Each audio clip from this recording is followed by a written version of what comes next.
கர்த்தர் உங்களுக்கு சொல்கிற வார்த்தை, உங்கள் சிறையிருப்பை கர்த்தர் திருப்புவேன் என்று சொல்லுகிறார். உங்கள் சிறையிருப்புக்கு இன்றோடு உங்கள் சிறையிருப்பின் காலம் முடிந்து போனது.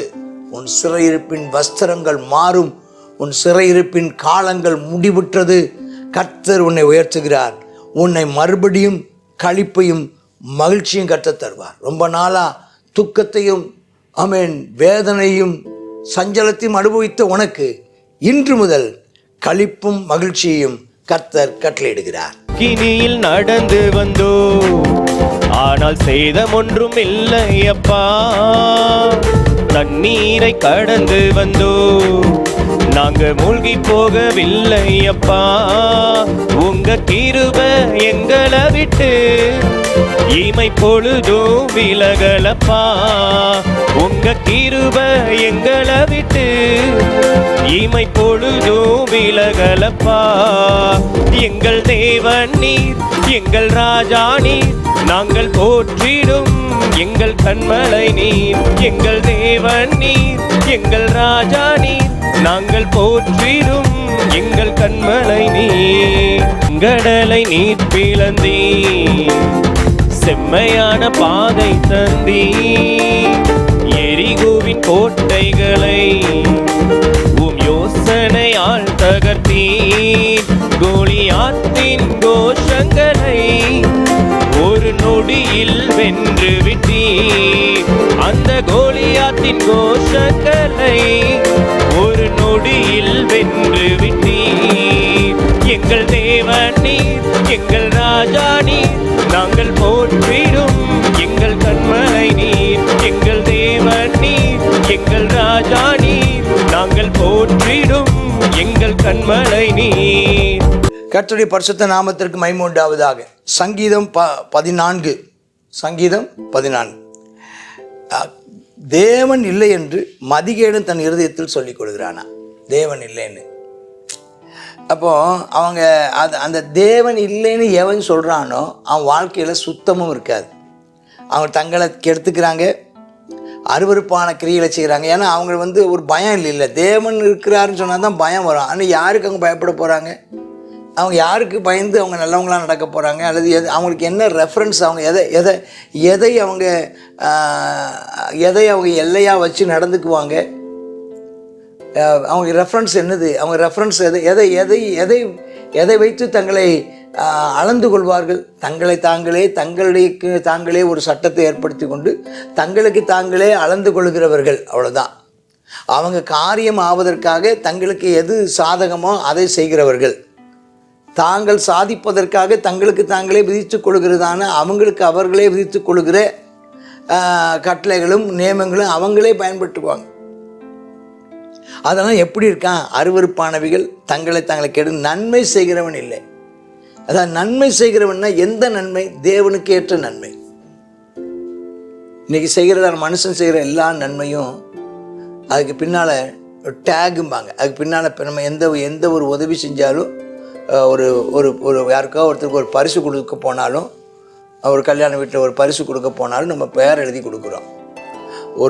யாருக்காவது ஒருத்தருக்கு நம்ம சபையின் மூலமாக யாருக்காவது ஒருத்தருக்கு உதவி செய்யணும், நம்ம சபையினுடைய சீல் குத்தி கொடுத்துட்றோம். யார் உதவி செஞ்சாங்கிற நம்ம பேரை அங்கே என்ன செஞ்சிடறாங்க? முத்திரை போட்டு கொடுத்துட்றாங்க. அப்போ நம்ம என்ன இருக்குது? அப்போ நன்மை செய்கிறோமா அல்லது நம்முடைய பேரை பெருமைப்படுத்துகிறோமா? நன்மை என்பது என்னன்னா, தேவனுக்கு பிரியமானதை தேவனை பிரியப்படுத்தும்படி செய்கின்ற ஒன்று தான் நன்மை. சரி, தேவனை தேடுகிறவன் உணர்வு உண்டோன்னு ஆண்டு பார்க்குறாராம். பரலோகத்திலேருந்து பார்க்குறாராம், கண்ணோக்கினாராம். ஒருத்தர் கூட இல்லை. எல்லாரும் விலகி போயிட்டாங்களாம், ஏகமாக கெட்டு போயிட்டாங்களாம். நன்மை செய்கிறவன் இல்லையா? ஒருவன் ஆகிலும் இல்லை. அப்போ நன்மை செய்கிறதுலாம் டிரான்சாக்ஷனல் அப்படின்னு ஒரு வார்த்தை சொல்கிறாங்க. நான் உனக்கு நன்மை, நீ எனக்கு நன்மை செய்தால் நான் உனக்கு நன்மை செய்வேன். நீ எனக்கு உதவி செய்தால் நான் உனக்கு உதவி செய்வேன். நீ என்னை பாராட்டினால் நான் உன்னை பாராட்டுவேன். நீ என்னை மதித்தால் நான் உன்னை மதிப்பேன். இதான் அங்கே நடந்துட்டு இருக்குது. அக்கிரமக்காரர்கள் ஒருவனுக்கும் அறிவில்லையோ? அப்பத்தை பட்சிக்கிறது போல ஜனத்தை பட்சிக்கிறார்களே, அவர் கர்த்தரை தொழுது கொள்கிறது இல்லை. அதாவது கடவுள் பயம் இல்லைன்னா மக்களை மதிக்கிறது இல்லை. மக்களை வந்து அவங்க அது என்னது, ஒருத்தர் மக்களை மாக்களாய் நினைத்தான்னு சொல்லுவாங்க. மிருகங்களை போல நினைச்சு நடத்துறாங்க. ஒருவனை அடிமையா நடத்த பழகிறாங்க. கர்த்தரை தொழுது கொள்கிறது இல்லை. சொல்லிட்டு 5ஆம் வசனம் சொல்றாரு, அங்கே மிகவும் பயந்தால் தேவன் நீதிமானோடே இருக்கிறார். கர்த்தர் நீதிமானோடே ஆண்டவர் இருக்கிறார். கர்த்தருக்கு ஸ்தோத்திரம் உண்டாவதா. ஆண்டவர் எப்போதும் நீதிமான்களுக்கு ஆண்டவர் உதவி செய்கிறத அவங்களுக்கு ஒரு சூழ்நிலை கண்டுபிடிக்கும் போது அப்போது அவங்க பயப்படுறாங்க. யார் இவங்களுக்கு உதவி செஞ்சதுன்னு நினைக்கிறாங்க. கர்த்தரோ ஆமென் சிறுமைப்பட்டவர்களுக்கு உதவி செய்கிறவர். நீதிமானின் சந்ததியாரோடே இருக்கிறார். பிரதர் ஆமென் ஸ்தோத்திரம். ரொம்ப நாளைக்கு அநியாயம் ரொம்ப நாளைக்கு செல்லுபடி ஆகாது. பொய் ரொம்ப நாள் நிற்காது. திருட ரொம்ப நாள் திருடிக்கிட்டே இருக்க மாட்டான், ஒரு நாள் மாட்டுவான். பொய் சொல்கிறவன் ரொம்ப நாளாக அவன் காரியம் ஒன்று அந்த பொய்னால் ஓடாது பிரதர், ஓடாது. பொய் சொல்கிறவன் மாட்டிக்குவான் பிரதர், மாட்டிக்குவான். உண்மை இல்லாதவன் மாட்டிக்குவான் பிரதர். அக்கிரமம் செய்கிறவர்களும் அசுத்தமானதை செய்கிறவர்களும் தெய்வ பயம் இல்லாதவர்களும் ரொம்ப நாளைக்கு அவங்க அந்த காரியத்தை அவங்களுடையதான வார்த்தைகளாலும் அவங்களுடைய பொய்யினாலும் ரொம்ப நாள் நிர்வாகம் பண்ணிக்கிட மாட்டாங்க. அவர்கள் ஒன்றும் இல்லாமல் போகிற காலத்தை நம்ம பார்க்க போகிறோம். அவருடைய ஏமாற்றுத்தனத்துக்கு ஒரு முற்றுப்புள்ளி வைப்பதற்கு கர்த்தர் இருக்கிறார்.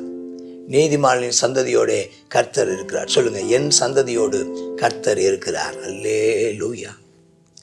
என் சந்ததியாரோடு கர்த்தர் இருக்கிறார். சிறுமைப்பட்டவனாகி எனக்கு கர்த்தர் அடைக்கலமாக இருக்கிறார் என்பதால் ஆலோசனை அலட்சியம் பண்ணினீர்கள். சிறுமைப்பட்டவனுக்கு அவர் அடைக்கலமாக இருக்கிறார். கடவுளுக்கே விரோதமாக வர்றாங்க சொல்லிட்டு 7ஆம் வசனம் சொல்றார், சீயோனிலிருந்து இஸ்ரவேலுக்கு ரட்சிப்பு வரணும், வருவதாக வருகிறது. சீயோன் என்றால் தேவன் வாசம் பண்ணுகிற இடத்துல இருந்து. கர்த்தர் தம்முடைய யாக்கோபின் சிறையிருப்பை திருப்பும் போது யாக்கோபுக்கு களிப்பும் இஸ்ரவேல் மகிழ்ச்சி உண்டாங்க. திருப்புவார் கர்த்தர். இன்னைக்கு உங்களுக்கு இந்த வார்த்தையை ரொம்ப வாஞ்சியோட எதிர்பார்ப்போட வார்த்தையை கேட்டுக்கொண்டிருப்பீர்களே, ஆனால் கர்த்தர் உங்களுக்கு சொல்ற வார்த்தை, உங்கள் சிறையிருப்பை கர்த்தர் திருப்புவேன் என்று சொல்லுகிறார். உங்கள் சிறையிருப்புக்கு இன்றோடு உங்கள் சிறையிருப்பின் காலம் முடிந்து போனது. உன் சிறையிருப்பின் வஸ்திரங்கள் மாறும். உன் சிறையிருப்பின் காலங்கள் முடிவுற்றது.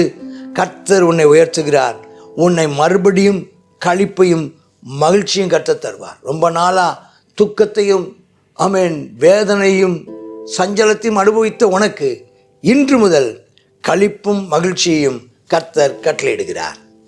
ஆமேன், ஆமேன். God bless you. தேவன் இல்லை என்று மதிகேடன் தன் இதயத்தில் சொல்லிக் கொள்கிறான். இது சங்கீதம் 14வது சங்கீதத்தில் பார்க்குறோம். மதிகேடன் என்ன சொல்கிறான்னா, தேவன் இல்லை என்று என்ன செய்கிறானா சொல்லுகிறானா. உண்மையிலேயே தேவன் இல்லைன்னு சொன்னால் உண்மையிலேயே அவனை மாதிரி ஒரு மதிகேடன் இந்த உலகத்திலேயே கிடையாது.